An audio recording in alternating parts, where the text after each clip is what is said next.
Alors, cette autoroute électrique, ça c'est un terme qui me parle beaucoup. On a l'impression dans cette vallée qu'on est finalement voué être une autoroute électrique, hein. D'un côté, nous empêche de construire comme on veut, ce qui est d'un côté assez louable, ce que je peux comprendre, hein, parce qu'il faut aussi qu'on réfléchisse à comment on construit chez nous, dans notre plaine et dans nos montagnes. Mais là, tout d'un coup, ça devient caduque, et là, cette autoroute, alors, elle doit passer sans concession, par là où ça a été prévu il y a 30 ans. Un projet d'il y a 30 ans, justement. Donc moi j'avais 10 ans.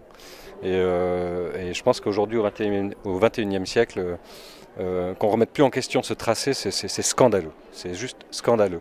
Et là, je suis là aujourd'hui pour soutenir les acteurs locaux, parce qu'on est ici à la ferme d'Alain Zappella. C'est un projet magnifique qui a débuté il y a plus de 10 ans, qui est un atout touristique pour nous, pour le Valais, majeur, je pense, très, vraiment qui va dans le bon sens aussi par rapport à l'écologie, par rapport au climat, par rapport à comment on voit notre société à l'avenir.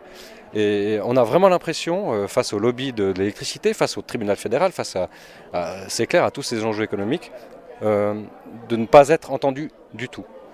Donc on est en démocratie, certes. Il y a eu des décisions qui ont été prises, certes, mais ça ne nous empêche pas, nous, de dire non. Et de dire, on pense que ce n'est pas un projet qui a une vision. Ce n'est pas un projet qui a une vision d'avenir, c'est un projet qui, en plus, soi-disant, devrait être démonté dans 15 ans. Enfin, on fait du n'importe quoi. Et même jusqu'à la planification des travaux, c'est du n'importe quoi.